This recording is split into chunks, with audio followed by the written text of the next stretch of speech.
We live in the middle of a storm, not a storm of dark clouds and thunder, but an invisible whirlwind inside the mind. It's the ceaseless buzzing of notifications, the pressure to always be connected, always productive, and the endless chase for goals that seem to slip away just as we get close.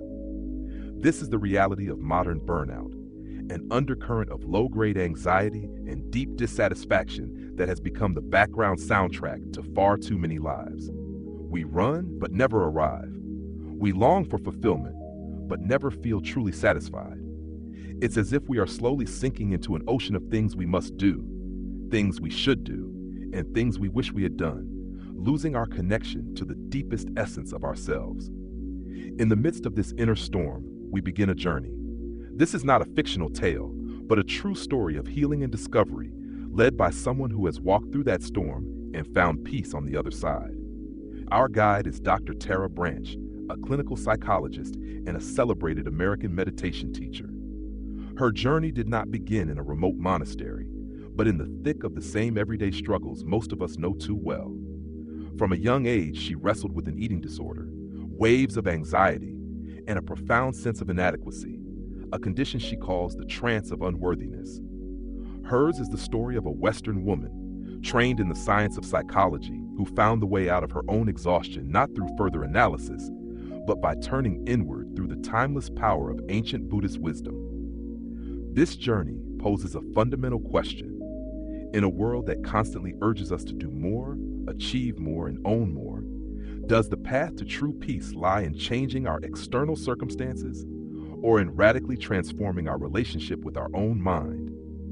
This video will explore that answer, weaving together 2,500 years of wisdom with the groundbreaking discoveries of modern neuroscience. We will not only share the inspiring story of Tara Brach, but also examine the guiding principles that led her, explore the science behind their transformative power, and offer a practical map that anyone can follow to begin reclaiming the stillness of the soul. This is an invitation to pause, to breathe, to discover that even in the fiercest storms of life, there exists a safe refuge, an unshakable peace waiting quietly inside us.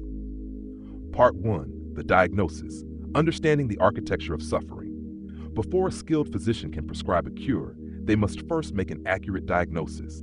Likewise, before we can find peace, we must clearly understand the true nature of the restlessness and unease stirring inside us. This section serves as a deep diagnostic process, uncovering the root causes of our inner turmoil through both the lens of ancient Buddhism and the insights of modern science. What we discover is that the tension, stress, and exhaustion we experience are not personal flaws. They are part of a deeper psychological and biological mechanism, one that ancient wisdom has long understood and that neuroscience is now illuminating. Chapter 1, Universal Pain, From Stress to Dukkha. In everyday language, we call it stress, our reaction to pressures from work, relationships, and life's demands. Western psychology generally defines stress as a mental and physiological response to external factors. Buddhism, however, offers a far deeper and more comprehensive diagnosis. Instead of the word stress, Buddhism uses the term dukkha. Dukkha is often translated as suffering or unsatisfactoriness, but its meaning is much broader. It includes not only the obvious physical and emotional pain we recognize, but also the subtle, underlying sense of discontent, unease, or instability inherent in every conditioned experience of life. To make this clearer, Buddhism classifies dukkha into 3 categories. 1. Dukkha, the most obvious form of suffering, the pain of body and mind, illness, aging, loss, sadness. 2. Parinama dukkha, the suffering of change. It arises from the impermanent nature of all happiness and joy. Even the happiest moments eventually pass away. Our clinging to these temporary experiences is what creates disappointment and pain when they change or vanish. 3. Sankhara dukkha, the most subtle and pervasive form, an all-encompassing dissatisfaction arising from the very conditioned nature of existence itself. It is a fundamental unease caused by the constant change and impermanence of all things, even when life appears to be going well. While dukkha may seem abstract, modern psychology has unintentionally provided a perfect illustration through a concept known as the hedonic treadmill, or hedonic adaptation. This theory suggests that humans tend to quickly return to a relatively stable baseline of happiness, regardless of major positive or negative events. When a person earns more money, their expectations and desires grow alongside it, so there is no lasting increase in happiness. Winning the lottery, getting a promotion, or buying a new car can create a temporary high, but before long we adapt to the new reality and revert to our original level of happiness, prompting the search for the next big thing. This psychological treadmill is essentially the scientific expression of parinama dukkha, the suffering of change, and sankhara dukkha, pervasive dissatisfaction. It shows that chasing happiness through external conditions is like running endlessly on a treadmill. We exert constant effort, but remain in the same place when it comes to lasting joy. The machine driving this treadmill in modern society is consumer culture. This culture promises satisfaction through buying and owning. Yet, paradoxically, it often leaves us with an even greater sense of emptiness and endless wanting. Studies show that materialistic value orientation is correlated with lower levels of happiness because it cannot fulfill our core psychological needs for autonomy, competence, and connection. Instead, our consumer behavior is often driven by a deeper, neurologically rooted need for social status and belonging.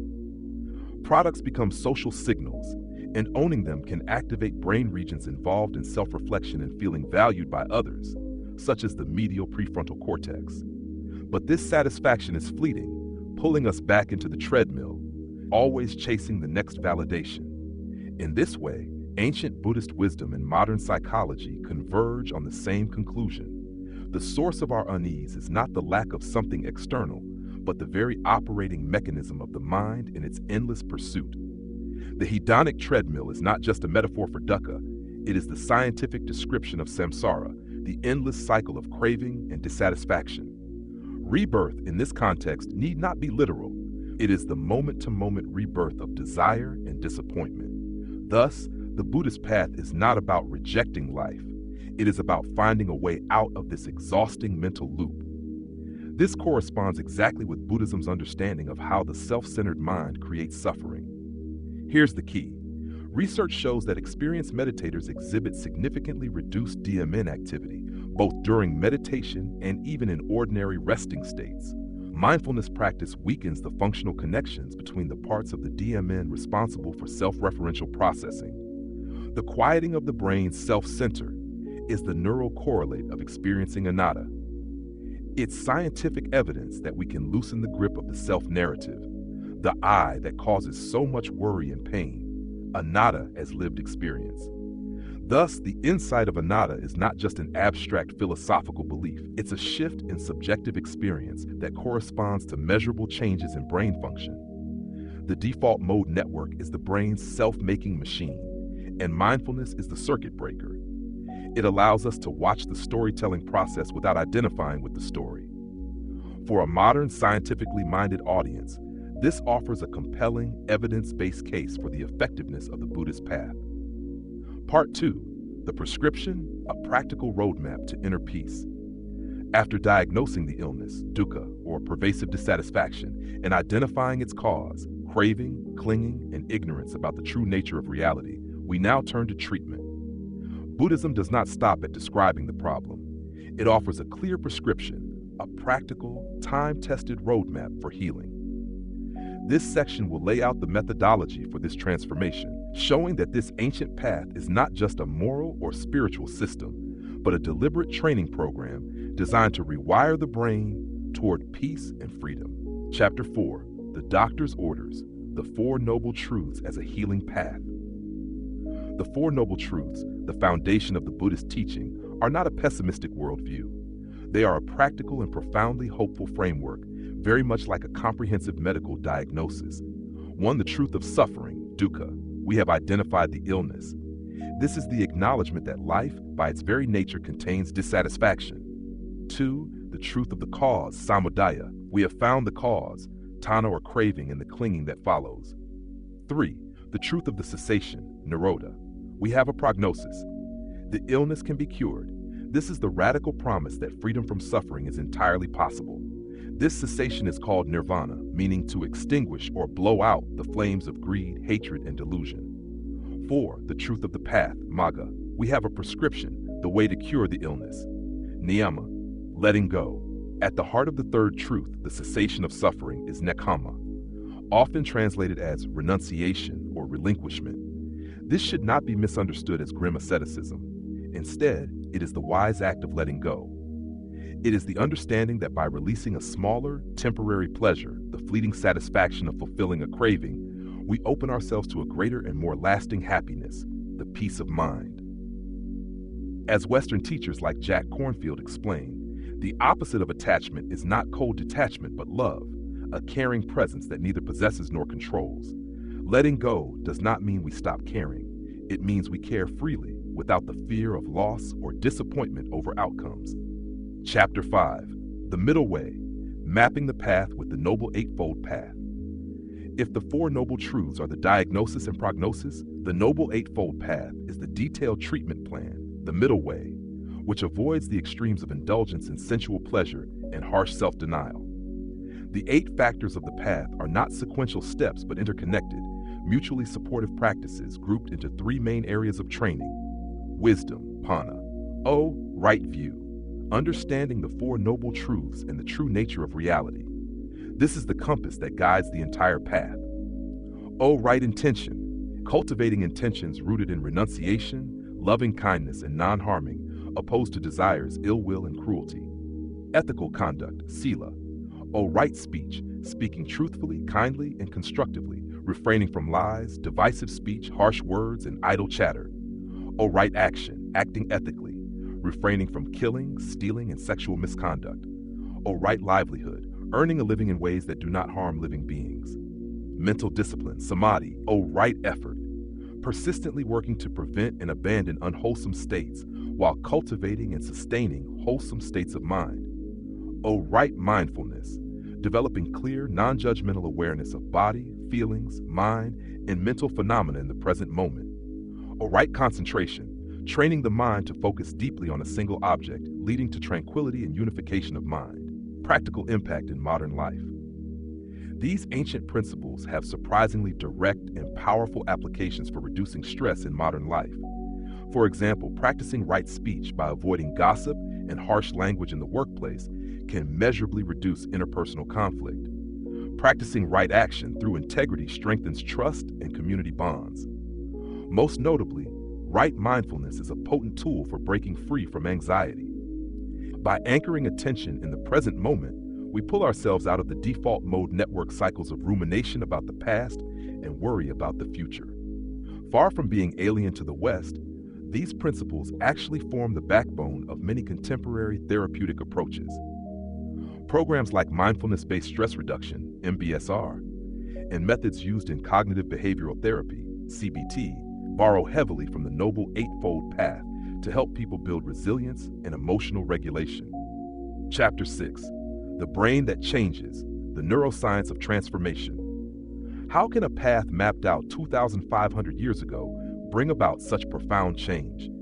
The answer lies in one of modern neuroscience's most important discoveries: neuroplasticity, the brain's ability to change its structure and function in response to experience.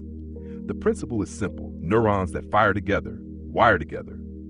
What we repeatedly think, feel, and practice physically reshapes the neural pathways in our brain. The Eightfold Path is a neuroplasticity program. Seen in this light, the Noble Eightfold Path is not just a spiritual or ethical guide. It's an ancient, comprehensive training protocol for intentionally directing neuroplasticity toward well-being. Each factor of the path is a repeated practice.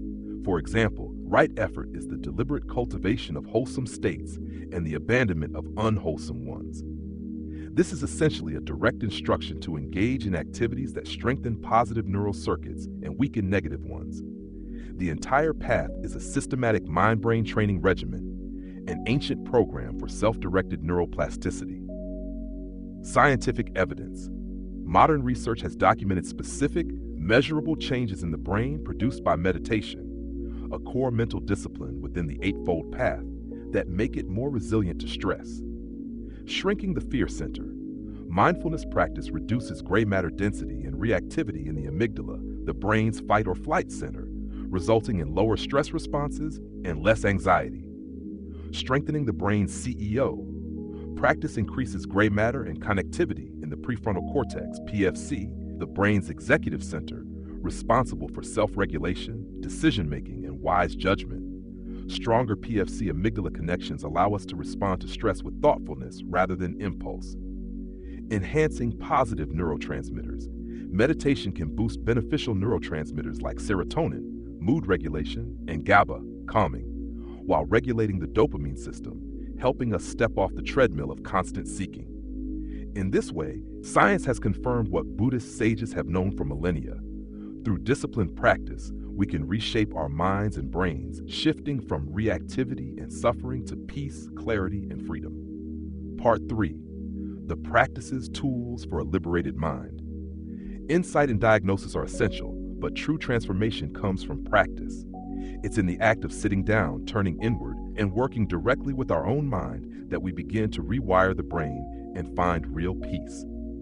This section offers practical guidance on the core meditation methods that have helped millions, including Tara Brach, step out of the storm of stress. We'll learn from the pioneers who brought these practices to the West, making them accessible and powerful tools for modern life. Chapter 7. The Art of Stopping, Mindfulness and Vipassana Meditation. At the heart of all Buddhist mind training is mindfulness. In 1979, at the University of Massachusetts Medical School, scientist and meditation teacher Jon Kabat-Zinn launched a groundbreaking experiment. He secularized Buddhist mindfulness practices, stripped of religious language, into an 8-week program called Mindfulness-Based Stress Reduction, MBSR.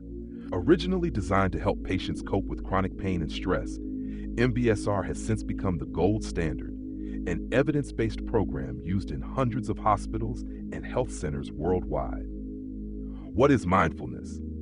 Kabat-Zinn's classic definition: paying attention on purpose, in the present moment, and non-judgmentally. It's the sacred pause, a foundational skill that allows us to step out of automatic habitual reactivity. Instead of being swept away by thoughts, emotions, and sensations, we learn to observe them with curiosity and kindness. A foundational practice: mindfulness of breathing, anapana. For beginners, the instructions are simple. 1. Find a quiet place. Sit comfortably with your spine straight but not stiff. 2. Close your eyes and gently bring your attention to the feeling of the breath as it enters and leaves your body, perhaps at the nostrils or the rising and falling of the belly. 3. Don't try to control or change the breath. Simply observe it as it is. 4. When the mind wanders, and it will, don't criticize yourself. Simply notice that the mind has drifted. Then gently return your attention to the breath. The breath becomes an anchor, a home base that we return to again and again. Expanding to Vipassana, insight meditation. From the foundation of breath mindfulness, we can expand into Vipassana, which means to see clearly, or to see things as they really are. Based on the teachings of pioneering American instructors like Joseph Goldstein and Jack Kornfield, who trained extensively in Asia and brought these teachings to the West. Vipassana practice broadens awareness to include all experiences: physical sensations, warmth, coolness, pressure, tingling, sounds, emotions, joy, sadness, anger, thoughts. Instead of getting caught in the content of these experiences, we simply note them: hearing, itching, sadness, thinking. We observe their arising and passing away with objectivity. Through this direct, continuous observation, we begin to see the 3 marks of existence for ourselves: anicca, impermanence. Every experience comes and goes. Dukkha, unsatisfactoriness. Clinging to them brings unease. Anatta, non-self. No fixed I owns these experiences. It's this direct realization, not intellectual understanding, that brings deep freedom. Chapter 8. Radical Acceptance. In the midst of the storm, the rain practice. Here lies the heart of our journey, where theory becomes living practice and personal healing. Tara Brach's own story reaches its turning point here, not in a moment of transcendental enlightenment, but in the courageous facing of the most ordinary human pains. She spent years struggling with the trance of unworthiness, a deep-seated belief that something is wrong with me. This was intensified by personal wounds, including a miscarriage and sharp criticism from her own spiritual teacher. The real turning point came later, when she was diagnosed with a genetic condition affecting her mobility, making it impossible for her to walk along the beach, one of her greatest joys. One morning, watching her friends and family walk to the shore without her, she felt shattered by grief and loneliness. In that moment of despair, she made a vow to find a true refuge, an inner peace untouched by external circumstances. This vow crystallized into a method that blended Buddhist wisdom with the insights of psychology, radical acceptance, the capacity to clearly recognize what we're feeling in the present moment, and to meet that experience with compassion. RAIN, 4 steps to meet difficulty with compassion. To make radical acceptance a practical, repeatable tool, Tara developed a simple acronym, RAIN. It can be used anytime a difficult emotion arises, turning moments of suffering into opportunities for healing. Recognize, pause, and notice what's happening inside. Instead of being swept away, gently name it. This is anxiety. This is judgment. This is sadness. Naming creates a small space between you and the emotion. Allow, let the experience be just as it is. Don't resist, suppress, or try to change it. Silently say yes, or this belongs. This doesn't mean agreeing with the story behind the emotion. It means acknowledging its presence as a wave of energy in the body. Investigate with curiosity and kindness. Explore the experience more deeply. This is not intellectual analysis, but embodied sensing. Ask, what am I believing right now? Where do I feel this most strongly in my body? What does the most vulnerable part of me need right now? Nurture. Bring compassion to the vulnerable part you've discovered. You might place a hand on your heart as a gesture of care. Silently offer words of comfort as you would to a dear friend. It's okay, sweetheart. I'm here with you. I'm sorry, and I love you. The neuroscience of RAIN rests on a strong neuroscientific foundation. Recognize and investigate. Studies, including those from UCLA, showed that labeling emotions, affect labeling, activates the prefrontal cortex, the executive center of the brain, and reduces activity in the limbic system, especially the amygdala, the fear center. This is the name it to tame it effect. Allow and nurture. These steps cultivate self-compassion, which is linked to the release of oxytocin, the love hormone, reduce cortisol, the stress hormone, and decrease default mode network activity, freeing us from self-critical loops. In essence, RAIN strengthens the prefrontal cortex's ability to regulate the amygdala, allowing us to face difficulty with clarity and kindness rather than blind reactivity. Chapter 9, The Heart's Revolution, Loving Kindness, Metta, Meditation. If mindfulness is the training of the mind, loving kindness is the training of the heart. While mindfulness creates the space to observe our experience, loving kindness fills that space with warmth, kindness, and connection. One of the leading voices in bringing this practice to the West is Sharon Salzberg, co-founder of the Insight Meditation Society with Jack Kornfield and Joseph Goldstein. Like Tara, Salzberg's journey began in personal pain, and she found in loving kindness meditation, Metta, a powerful method for healing. She recalls that in her early practice, the phrases felt dry and mechanical. But after weeks of persistence, an unexpected moment came after breaking a jar. Her first thought was, "You're such a klutz, but I love you." That was the moment she realized the practice had quietly taken root. How to practice Metta. Loving kindness meditation. Metta cultivates unconditional goodwill through silently repeating phrases of well-wishing directed to various people in a gradually widening circle. 1, to yourself. Begin by offering wishes to yourself. Common phrases. May I be safe. May I be happy. May I be healthy. May I live with ease. 2, to a benefactor or loved one. Someone you love and respect. May you be safe. May you be happy. 3, to a neutral person. Someone you see often but have no strong feelings toward, like the cashier or mail carrier. 4, to a difficult person. Not to condone harm, but to free your own heart from the weight of resentment. 5, to all beings everywhere, expanding to include all living beings without exception. The science of loving kindness. Modern research is beginning to uncover the profound effects of this practice. Psychologist Barbara Fredrickson's Broaden and Build theory suggests that positive emotions like love, joy, and gratitude, nurtured through loving kindness, don't just feel good in the moment. Over time, they broaden our awareness, helping us see more possibilities and build lasting personal resources like resilience, social connection, and physical health. Studies show that loving kindness meditation increases positive emotions, reduces chronic pain and PTSD symptoms, increases gray matter in brain regions linked to empathy and emotional regulation, and may even slow biological aging by protecting telomeres, the protective caps on chromosomes. An integrated healing system. These practices, mindfulness, vipassana, radical acceptance, rain, and loving kindness, metta, are not isolated techniques. They form an integrated, mutually reinforcing healing system. Mindfulness vipassana builds the foundation of steady, non-judgmental awareness necessary for all other practices. Rain is the tool we use to work skillfully with whatever arises within that awareness, especially difficult emotions. Metta actively cultivates and strengthens the quality of that awareness, infusing it with warmth and kindness, making rain's nurture step more natural and effortless. Together, they are like the three legs of a sturdy tripod, supporting a mind that is balanced, resilient, and open. Conclusion: the path home. We began this journey in the midst of the storm, a storm not of wind and rain, but of relentless pressure, noise, and inner restlessness.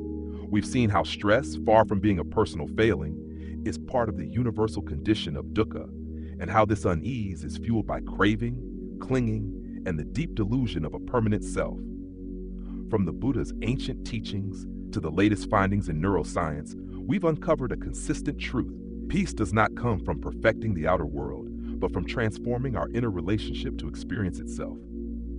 We learned that the Four Noble Truths are not a pessimistic worldview, but a compassionate medical diagnosis.